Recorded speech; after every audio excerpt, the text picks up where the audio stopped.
हैदराबाद की ये कंपनी कर रही है, जिसमें सरकारी अफसरों का आंख बंद रखना यह साबित कर रहा है कि इस घोटाले में सरकार और जीवीके ईएमआरआई के आला अधिकारियों की निश्चित तौर पर मिलीभगत है। अधिकारी ये कह रहे हैं कि उन्हें जीवीके ईएमआरआई में कोई कमी नहीं दिख रही है। जीवीके ईएमआरआई के अधिकारी भी सामने आने से कतरा रहे हैं, लेकिन हम अपने वादे से पीछे नहीं हटे हैं। आज हम दिखाएंगे कि कैसे भ्रष्टाचार और फरेब में बैठी ये कंपनी अपने कर्मचारियों का शोषण कर रही है। जीवीके ईएमआरआई के महाघोटाले पर मुहर। भारत समाचार ने किया घोटाले का पर्दाफाश। बेपर्दा हुआ जीवीके ईएमआरआई। भारत समाचार आज जीवीके ईएमआरआई के एक और घोटाले और फरेब से पर्दा हटाने जा रहा है। पहले तो सरकार के आला अधिकारियों ने ये कहकर जवाब देने से मना कर दिया कि उन्हें जीवीके ईएमआरआई से कोई परेशानी नहीं है, सब ठीक है।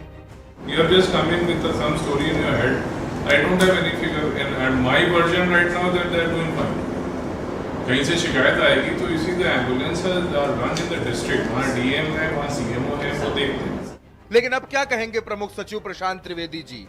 आपकी ये जिम्मेवारी है कि सरकारी धन सही तरह से खर्च हो, लेकिन आप तो जवाबदेही से बच रहे हैं। प्रशांत त्रिवेदी जी, ये चिट्ठी ही देख लीजिए। हम 108 और 102 के कर्मचारी 4 साल से काम कर रहे हैं, लेकिन अब हम लोगों के ऊपर फर्जी केस करने का दबाव डाला जा रहा है।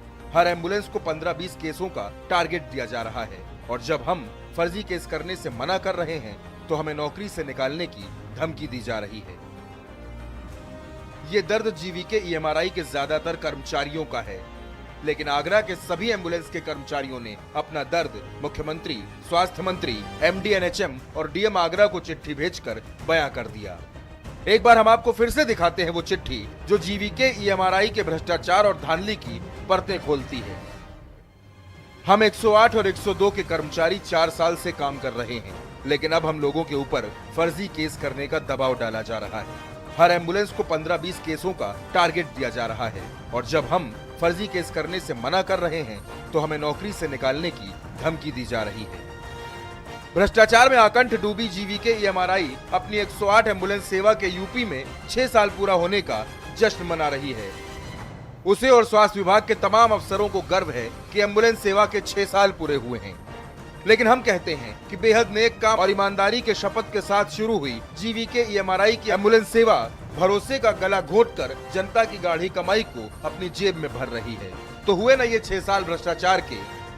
चलिए अब एक और गवाह पेश कर देते हैं। ये है जीतू कुमार। लखनऊ में जीवीके ईएमआरआई में 3 साल काम किया, और जब भ्रष्टाचार और शोषण के खिलाफ आवाज उठाई तो बाहर कर दिए गए। यहाँ पे इस सिलसिले में यहाँ पर आया हूँ क्योंकि जीवीके ईएमआरआई मैंने पहले ज्वाइनिंग किया हुआ था। 3 साल मुझे काम करते वहाँ पर हो गया था, और वहाँ पे जो भी एटमॉस्फेयर चल रहा है, जो भी कहिए कि पार्शलिटी चल रही है, फेक आईडी दिलाते हैं, जो गवर्नमेंट से अभी बहुत सारी गाड़ियाँ ऑफ रोड हैं। जीवीके गोरख धंधा इसलिए कर रहा है, गाड़ी हमारी ऑफ रोड रहती है, और गाड़ी जब और हमारे जो डॉक्यूमेंट में है, जो भी डॉक्यूमेंट में है वो ऑन रोड है।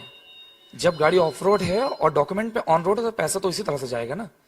आप क्यों दिखा रहे हो? गाड़ी ऑफ रोड तो ऑफ रोड होनी चाहिए, आप उसको मत दिखाइए ऑन रोड है। हमारी गाड़ी मूवमेंट में नहीं है तो हमारा पैसा नहीं। सरकार से क्यों पैसा ले रहे हो भाई? हमारी गाड़ी ऑफ रोड है तो आपको सरकार पैसा क्यों देगी? आप उसको ऑन रोड दिखा रहे हो, गाड़ी वो मूवमेंट नहीं है, बस उसका पैसा ले रहे हो। जीतू कुमार ने यह भी बताया कि कंपनी का कॉल सेंटर जबरदस्त फ्रॉड करता है। मदद के लिए आई कॉल्स को गिराने और लैंड कराने का भी खेल चलता है। जीतू ने बताया कि जीवीके ईएमआरआई में कर्मचारियों की बेहद किल्लत है, और इतने कम लोगों में 4000 एम्बुलेंस का बेड़ा चलना मुश्किल काम है। लेकिन जीवीके ईएमआरआई पर पैसे कमाने का लालच इस कदर सवार है कि क्या सरकार, क्या कर्मचारी और क्या मरीज। अभिषेक पांडे, भारत समाचार, लखनऊ। और इस बीच एक बड़ी खबर लखनऊ से है। महंगे